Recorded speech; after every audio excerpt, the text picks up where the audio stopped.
Am I clear? Can you hear me? You were breaking up a bit. It seems better now. now. Seems better now. Yeah. All right. Well, let's. How you doing? Good. How you doing, Dan? Thanks for having me. Oh, thanks for taking time to join us today. I kind of prepped the group that you might not be able to spend our entire time with us, and that's fine. So I know your time is precious, and you got some friends in town. But if you can spend some time with us, why don't you just kind of start off? The group knows your history. At least, they know that you were in the NFL for 10 years. They know you played for the Broncos and won a Super Bowl championship with Peyton Manning, which is cool. They may have some questions for you about that experience in your life. But if you could give us kind of a quick rundown of who you are, how you got to where you are now, and what's keeping you busy nowadays after the NFL. Yeah, well, what got me where I am now is my mindset. 10 years in the NFL, I also had 9 surgeries, had to join 4 different teams. And the one thing I could carry with me everywhere was my mindset. And each and every one of us chooses our mindset every day. And I did it through the words I am, I can, I will. The words I am just immediately give me a presence, help me identify who I am, what I'm doing there, right? I am a parent. I am terrified the night before the Super Bowl that my greatest achievement is going to be my greatest failure, but I am also prepared. I am ready.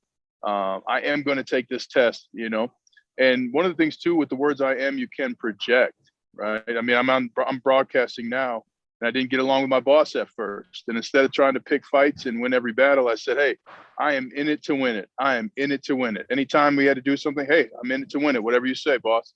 And so from that moment on, later on, about a year and a half later, my boss was in a meeting where we were talking about, doing a new deal. And he said, hey, I know Ryan's in it to win it. And so you can project, you can identify, you can be present by speaking the words I am. And the words I can save my career. I mean, I was a starter in the NFL, and I got released from the Denver Broncos because I was arrogant and I was unwilling. And I said to myself, what am I going to do? Never had I been more embarrassed in my life because I was arrogant and unwilling to work. And so I said to myself, I can make sure I never lose my job again because of my failure to work hard, because of my arrogance. I can still be a great husband without being a Denver Bronco. I even thought, for those of you who live in Colorado, I was like, I can't go to King Soopers now that I'm not a Denver Bronco. The thoughts that go in our head.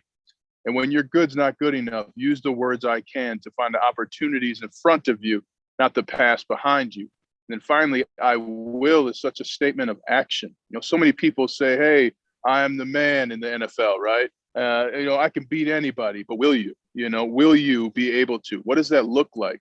And for me, the words I will really help me visualize my success and be successful. And the night before the Super Bowl, I said, I am terrified. My greatest achievement is going to be my greatest failure if we lose this game. I am ready. I am prepared. I can go put on some pads. I can knock the crap out of someone. I will be a champion. And I closed my eyes and I visualized holding the Lombardi trophy, the trophy they give us when you win a championship. And sure enough, 24 hours later, Peyton Manning handed me down the Lombardi trophy. And I was seeing it from the bottom up, just like I had the night before. And I can. My mindset helped me in other ways too. I was terrible at money. After I made my first $1 million, I was broke. $30,000 in debt after making $1.2 million. I am broke. I can make sure that never happens again. I can learn about this guy, Warren Buffett, which is Warren Buffett, as we now know, right? I can learn how to invest. I can study. I can say no. I can understand that, value is better than, flash, function over flash. I use it as a parent. I use it when I'm going into a speech now. Hey, I am ready for this speech. I can crush it. I can adjust. I can make people laugh. I can have fun. And I will give a great speech and I will go home afterwards, right? So my mindset has been the differentiating factor in my success. And it's a differentiating factor in everyone's success because each and every one of us fails. And the true failure is if you do not find a way to overcome that failure. And your mindset is the only thing that separates your success. There are 1,600 players who will take the field for the NFL this year, and only 53 will call themselves champions. And it's because of their mindset, their willingness to work, and finding it in different ways and dedicating themselves to the craft. Awesome. I love that. And there are a lot of people in this group who who are big into mindset. So I'm sure they just ate up every word you just said. And so kind of get us current. What do you have your hands in today? What are all the different things you have going on in your life today, as far as business and entrepreneurship? Well, today, because the All-Star Weekend is here in Colorado, I'm between stops hosting people and events here for MLB. But I'm a broadcaster, I'm a speaker, I'm a father, husband. I'm also in real estate. I'm big on income producing real estate. I also I'm big on learning. So I just passed my mortgage exam to become a mortgage loan originator because so many people in my life ask me how to get into a home. I want to be able to help them through the process. And I'm also a stock investor. So, I said no for a long time to spending money and things like that. And it's created an abundance of security and stability for myself and my family. And in my broadcasting for Notre Dame, and I do some broadcasting for Westwood One. I'm in the running for the Telemundo NFL package this year. So Dan, maybe you'll see me speaking some Espanol on the television. And I'm constantly expanding like space. We can still do more and find ways to make an impact with others. Awesome. And I don't know why I didn't think about this earlier. I'm going to try to bring it up while we're doing some Q&A, but I found out about Ryan. I was listening to a podcast called The Next Gen Personal Finance. And Ryan was a guest on there with Tim Ranzetta. Do you remember that, Ryan? Yeah. Yep. And Ryan did a great job as a guest, and he had so many little nuggets of wisdom. I thought I need to reach out to Ryan, especially when I found out that he lived in Denver. I need to reach out to Ryan and I need to get him on here. But that podcast, Ryan, I took some notes, and I think, I told you I wrote a book for Bigger Pockets, and it's really close to coming out. I need a copy. I will definitely get you a copy. It's actually going to release in November, so we have a little more time. This is like one of the first issues that's not quite finished yet. But in the book, Ryan, I don't think I've even told you this. I have at least 2, maybe 3 quotes from your guest appearance on that podcast, because they resonated so well with me, just about mindset and money, a lot of financial stuff. So I'm going to try to find those quotes. I'll read them to the group while we're doing some Q&A, but I want to get to that first. So you're a broadcaster, speaker, real estate investor, father, husband, a lot of successful ventures, but like all of us, I think you made your share of mistakes. You're also a Super Bowl champion forever. Someone once told me that once you're a champion forever. No one can take that away. So congrats to you on that accomplishment. That is something that very, very few people can say.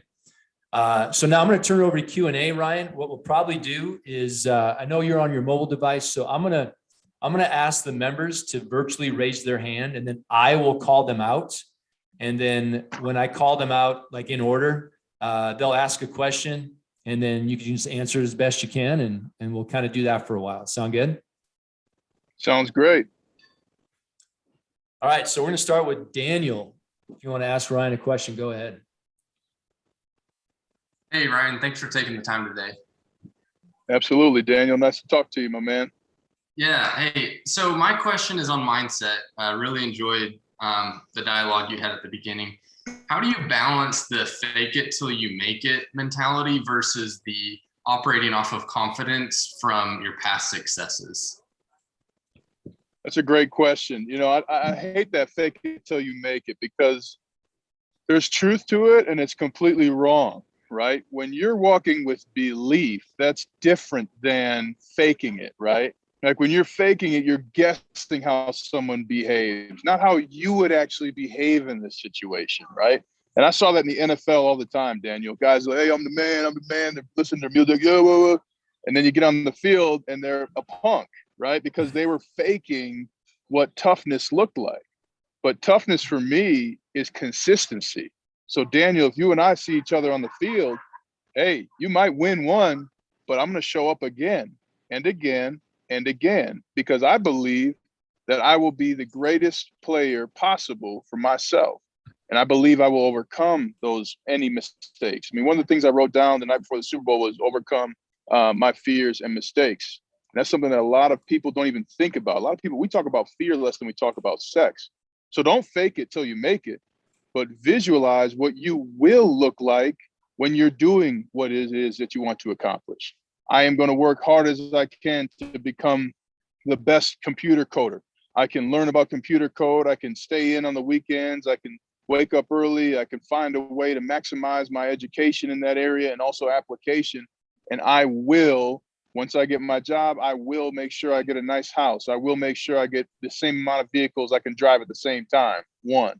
So fake it till you make it. I hate that one, but there is some truth to believe what you would look like in that situation, right? Like, what are you going to look like? Don't fake that. Don't because faking is for other people, right? Oh, I'm supposed to act like this or that. Don't do that. How would you respond in that situation and live there? And don't spend time worrying, right? Like, half the time we worry about things, like, even if you have fears or doubts, just go forward with your mindset. Hey, I am full of fear. I'm also full of excitement. I am ready. I'm prepared. I can give my best today, and I will be happy with the results. And when you tell yourself that, there's science that our brain literally programs that into reality. Awesome. Wow. Thank So you. good. Thank you. All right, next up, Josiah. Hey, thanks for popping on, Ryan. So Yeah, no problem. my Josiah. question is, you mentioned either just recently or I watched some of your stuff that you went through 9 surgeries. Is that right? Yeah. What I did you went do four to on my- kind of? No, you can go ahead. Yep, I've had 4 on my back, 5 to save my lower leg below my knee, and 1 total toe replacement. So yeah. Dang. Yeah. So my question is just, how did you overcome those injuries, both physically and mentally? Like, what got you over that obstacle? Yeah, the physical part was the easiest, right? Because you're limited for so long. But I literally said to myself, I'm going to play football again. I can help a team win a championship. I can make sure I attack my rehab. I can smile. I can make rehab fun.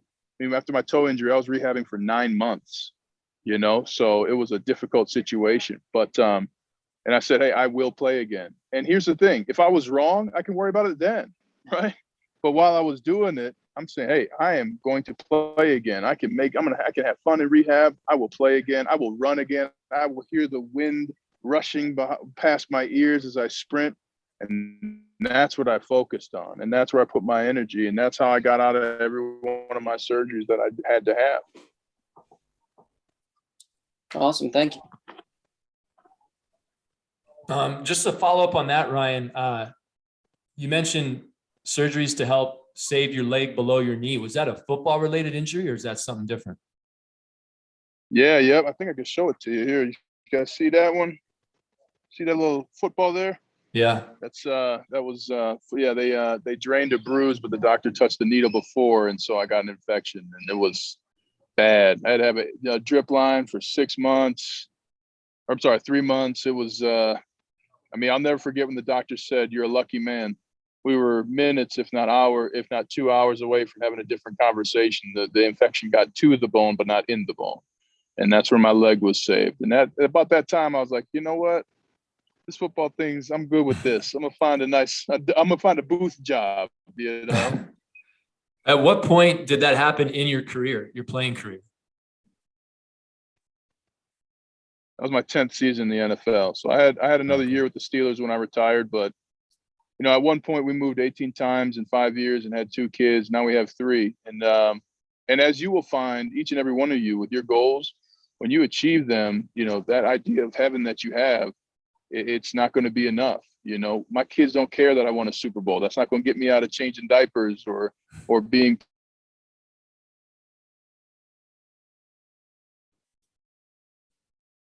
success. And that's really where you'll need your mindset. You'll need a framework to get you going.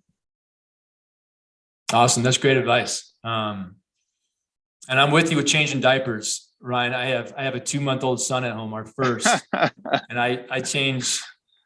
I think I'm a pro. I could probably do it with my eyes closed at this point, but I wouldn't because that little guy will squirt you right in the face when you have the diaper off. You never know what's coming. Cover up before you remove, man. You learn a lot quick as a parent. Yeah, you do. All right, let's go to Seth. All right. Yeah, Ryan, thank you for talking to us. I get a question about like finances during the NFL because you said you went broke, and I know that's a problem. That's a big problem in with like all professional sports. So, how did you go from? How did you change your mindset when everybody around you was like big spenders and going out on weekends and spending thousands of dollars a night? Like, how did you? How did you not? First start. Yeah, it's a great question. And here's the thing: I wanted to, right? Saving money is the hardest thing you'll do as an adult. But for me, one, I got the phone calls from guys saying, "Hey, I'm bankrupt. Like, hey, can you buy this Mercedes back from me?" And I noticed a lot of people were spending money in the moment, not thinking about, hey, I could use this to create income for the rest of my life. I can buy a duplex instead of a house. Dan and I are big fans of big. I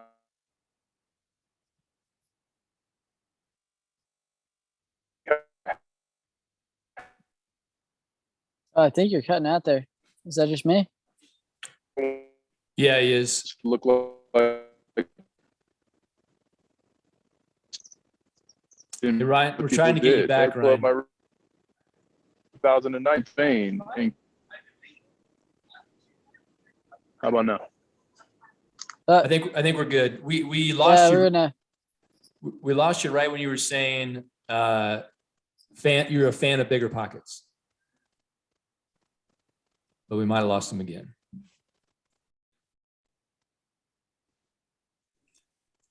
While we're waiting for okay. Oh, we got me now? Yep. Well, I'll just wrap it up by saying that I went traveling with the money people went to the strip club with. And then I started noticing what the wealthy players were doing. Wealth doesn't look rich. The wealthiest people I know, you would never know, but they are well rested. They're never worried and they're never in a hurry. And so, if I buy a new car, you really don't care. None of you watching right now know what kind of car I drive because it really doesn't matter, right? And so I just started learning those things and saving money and saying no and investing more in what I could buy, what I use every day. Nike, Starbucks, Google, Apple, things like that. And I have a follow-up question. I have a follow-up question to that, Ryan. Was there a specific person, maybe a player, coach, mentor that helped you shift that financial mindset, that frugality mindset, or was it just something that you just came across? Yeah, I had a lawyer. I was getting ready. The wrong question to ask the bank is how much house can I afford? So I was a rookie in the NFL. The bank said I could buy a $740,000 house. So I was getting ready to buy a $700,000 house. And my lawyer says, you seem real happy in this 2-bedroom apartment. I literally said, do you think there are smaller houses? He's like, yeah, I think there are, And so that kind of got me on this way of, hey, like you can buy a new build or you can buy the old house. You can buy on the golf course. You can buy across the street for $200,000 less.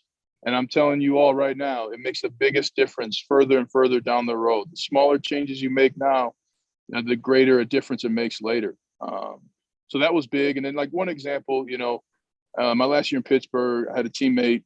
I told him, do not go buy a new car. I always say delay your purchases 3 months to 3 years, right? 3 months, you get a discount. 3 years, somebody will probably give you what you want to buy. Now, he went out and bought a brand new Porsche Panamera, a car I'd still love to have today, to this day. 3 months later, he gets released. He never played in the NFL again. He's got a brand new Porsche, no winter tires, going back to Philadelphia, no house, no income, and no investments. I mean, it's preventable, the devastation that I've seen. And what's sad is all of us don't think it'll happen to us until it does. Awesome. All right. I can't tell. Some of you had the hand up, but I don't know if you have another question. Daniel, do you have another question? Go ahead. Yeah. Hey, on personal finances, what were those things that you did kind of have to give up or surrender or just delay gratification on, or those items that maybe you still haven't bought that are on your list? Yeah. Well, everybody wants to buy a condo in Florida, right? But how often are you going to get there? You know what I mean? I didn't spend a lot of money on my wedding. A lot of people do. I mean, I laid it out by the hour. I mean, many of you are going to get married. How much per hour is that wedding going to cost? So weddings were big. Didn't buy a new car until my 9th year in the NFL. And even then I learned how to negotiate. A book I highly recommend is Never Split the Difference by Chris Voss. This book has made me over $2 million by learning how to negotiate. So I just, I stayed in the cars until I had to get a new one. And then even then the new one was cheaper than a used Tahoe. So I got my truck. I don't spend money. I don't care about things. I spend money on suits because I wear suits in broadcasting, but I split the bill. I don't go to fancy places unless I plan for it. I think the biggest thing is to plan how you're going to spend your money, because that way you really, we see money, but what we really value is our time being meaningful. When you are smart with your money, you make your time meaningful. You can get paid by the hour or by the unit. And once you start saving from your money you make by the hour, you'll eventually start to make money by the unit. Fantastic. I want to take a real quick break, and I'm going to do a screenshot, and everybody else can do the same, Ryan. And then after this meeting, we'll all give you some love on social media for joining us today. So on the count of 3, everybody smile a little bit or a lot, a thumbs up, whatever you might want to do, or do a screenshot here. 1, 2, 3. Perfect. All right, let's go to Ben. Do you have another question? Yeah, I do. Hi, Ryan. Really cool to meet you. I wanted to ask, what is the hardest thing you've ever done, and what did it teach you? Thanks, Ben. That's a big question. The first thing that comes to mind is being a parent. It taught me that sleep is precious, and that I was, a buddy told me when you have a kid, you find out how selfish you really are. I didn't think I was selfish, but it turns out I was a little selfish with my time. But honestly, deciding to be a champion was one of the toughest things I had to do. I did, because it was it took over 10 years for me. And so for me in college, that was, hey, guys are joking on me because I'm not going out. I'm a square. Well, you know what else is square? My Super Bowl ring now. You know what I'm saying? So it was a decision I made early to be the greatest, and I wanted to become a champion. And I had to persevere through failure, through being released. The year before I came back to the Broncos, because, thankfully after that moment I shared where I got cut, I said, I can make sure I never lose my job again. I went to the Houston Texans and I made, and I was with Gary Kubiak, who then brought me back to Denver when we won the Super Bowl. But the year before I played in all 16 games and started 15 for the Chiefs. And they said, Ryan, we like you. We just don't think you got any football left. And I chose they were wrong. So I had to decide and also remain committed to being a champion long before I even got to the NFL. And that's what built the process for my success. I love that. And that quote, Ryan, that you said, and I'm sure you've said it before, but your friend said you were square, but now your Super Bowl ring is square too. Yeah. That needs to be on your website, man. That's a good one. Nerds rule the world, nerds rule the world. And you also have to wonder why people want to, if you're going to be successful, you're going to scare the shit out of a lot of people, because a lot of people are comfortable. And so how do we react when somebody makes us uncomfortable? We try and cut them down. Discouragement's the number one tool of the devil, So I realized early, well, man, I must make them uncomfortable with how hard I'm willing to work. Failure doesn't faze me. Let's go, boys. Let's do it. Let's do it again. So that really was a difference. But yeah, I actually had never said that till today. So, but it's true. All right, and it's something you just said, Ryan. I want to read this. So this is one of the quotes in my book from Ryan when he was a guest on the Next Gen Personal Finance podcast. He said, and he just kind of alluded to it. He said, here's what's going to happen when you've decided to commit yourself to your dreams. You're going to scare a lot of people who are comfortable around you. You're going to scare people who don't want to leave home. You're going to scare people who aren't willing to take a risk. And you're going to scare people who don't believe in themselves. And that resonated with me because this group of young people that you're looking at, I don't think they have too much of an issue with being scared, but it's a good reminder that if you want to be different, you have to act different. And when you act different, people will treat you differently because you're not doing what you're expected to do. They're being freakish is what they're being, which is our brand over here. Well, and it's not just, like I had to end a relationship with my best friend. I mean, he was one of the best men in my wedding because he was so afraid to take a risk that he would cut me down every time. Like I'd literally be like, hey, brand new gig, covering the Chiefs Broncos game. And he'd be like, your tie's off center. Like, dog, he's got my phone number, but he's going to put this on social media. It's somebody who always stayed comfortable trying to cut other people down. And I can tell you, Peyton Manning, you spend a minute around him, he's different. And he makes no apologies about that. Champions look different. Successful people look different. We don't accept excuses the same way. We recognize when people are not taking action. And you got to surround yourself with the tribe that we are, of people who will seek information, learn, know that we don't have all the answers, and that will lead you to great people and some tough decisions you're going to have to make. Awesome stuff. I want to get at least one more here. Ben, I'm sorry I forgot you. You can go ahead. Ben. Oh, I already went. I'm good. Oh, I'm sorry. Thanks, though. Josiah, do you have another question? I do. My second question, Ryan, is what's something that you've changed your mind on in the past year? Great question. Something I've changed my mind on the past year. I believe we've found ourselves in a place where ignoring each other has created far more harm than any of us would ever want to happen. And so my mindset with people that I thought had a limited life experience or were unwilling to understand reality, I typically distance myself. But now it's our job to be curious with people who we have conflict with, right? If you're racist, I'm not mad anymore. I'm curious. Do you think heaven will be segregated?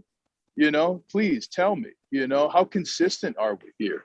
If I see we have a couple of military members on here. We don't have to argue whether or not, my life is in peril when I get stopped by the police. Let's talk about the fact that even in the military, in a war zone, you don't have qualified immunity. How can we have that for our police officers in this country? How can we make police officers' life and job safer? So for me, a big leap, and it came, one of the principles of Dr. Martin Luther King's 6 principles of nonviolence is that evildoers are also victims, and we have to treat them as such and always criticize the idea, not the person. And that was hard for me over the last year as a Black man, as a father, as somebody who's, been friends with people of every color. But that's something I had to change my mind about and take action with, even though it's an added burden. I love that. Good stuff. I think let's do, if Ryan, if you can, we'll do one more question, then we'll let you go. Is that all right? Sounds good. Yep. Connor, I'll let you get yours in here. Ryan, I was wondering what the best advice you've ever received was. That's funny, man, because I've gotten a lot of different advice in a lot of different ways. I mean, if you watch Ted Lasso, coaches have the weirdest coachisms. But I had a buddy tell me, set the expectation early and often. And I've done that in my life in every single way. And the key part is and often, right? Like the expectation to be on time in a meeting. Like, hey, we had a guy who was late. Said, Coach, I got this. I took the cat outside. Hey, if you show up late again, your shit's going to be in the fucking hallway. Show up on time. The rest of us are, And hey, and I'm holding the door the next meeting when he came by, right? My wife, clearly I love her. But when we first started dating, I said, hey, we're eating out a lot. I'd really like, if you could cook some meals. Like I love some home cooked meals. She looked at me, she goes, I'll cook for you when we're married. I said, that ain't gonna work for me. You know what I mean? So, and it's not that, I believe that women have to cook, but I just would love home cooked meals. That's part of my happiness. So setting the expectation with yourself and others early and often is something that has been the best advice that I've gotten. So I have to ask the question, does your wife cook you dinners now? Oh, she's amazing. She did that. But I think for her, it was like she wasn't going to cook for anybody that wasn't her husband. We all have things that we don't know that we have until we have them. Yeah, You know, you had to put the ring on it, and you did it. yeah, Yeah. yeah. But I had to make sure that the pasta was good before. You know, hey, but I mean, you know, and that's gonna also, you know, you have to set the expectation with the way people speak to you too. Like I've told coaches, hey, if you ever talk to me like that again, I'm swinging on you. Like I'm setting that expectation, and I got in fights in the NFL with my teammates because they crossed the line. So, I mean, sometimes that's with how other people treat you as well. And you can't be afraid to go there. Can you give us a censored example of a time you came to blows with a teammate and what was going on there? Derek Wolf's a brother of mine, and we won a Super Bowl together, but he shoved me after a play. I said, hey, dog, you do that again, I'm swinging. Next play, he shoved me again. I just turned around and started swinging on him. And, you know, Charlie White said something I keep to this day. You know, you can't fight to win all the time. You know, losers only fight to win. Sometimes you just got to fight. And so I did that. And, you know, we're brothers. We are brothers. But I told him, and he did it again. So he must have wanted it. And, you know, there were no clear winner or losers, but I guarantee you everybody took notice that if I say something, I'm gonna back it up. Whether I lose my job, I mean, you know, you have to be responsible, but the NFL is a very different place. You literally have people testing your manhood, your womanhood physically every day. And it's nothing like the service members who are here, but it's something where you got to stand your ground. And a lot of times people just want to see how you will react. And Derek and I reacted. Now, you said it was after a play. Was this during a game or in practice? Nah, this was in practice. This was in Okay. practice. You know, another time a teammate of mine, he told me in the morning, he said, hey, I'm on that stuff today. I said, I don't care what you're on. I'm not the guy. So he took a swing at me at practice, and I ducked under. 90% of people throw with their right hand first. It's a little tip for you. Ducked it down and to the left, and I started swinging on him. And, hey, he respects me to this day. You know, so you got to be able to, you know, and I don't suggest fighting and losing your job and going to jail, but I do suggest standing up for yourself and setting the expectation early and often how people are going to treat you. That's great. Great boundary to have. Great advice. All right, Ryan, we're going to let you go here, man, because I know you got some other obligations. Enjoy the All-Star game, man. I'm jealous. I wish I was going. Hey, it's going to be a blast. Thank you all. Thank you, Dan. Thank you to the service members for all your service. Never forget. And I'm available to all of you if I can ever be a resource. So please reach out, Ryan at RyanHarris68.com, or get at me on Instagram or Twitter. And I'm a resource for you. And thank you, Dan, for putting this group of people together. You bet, Ryan. Thanks so much. Enjoy the rest of your day. If you like this video and want to see more like it, make sure you give this video a thumbs up and subscribe to our YouTube channel. You should also go check out our website and Instagram, which are both linked below this video. Thanks again for watching. Now go and get your freak on.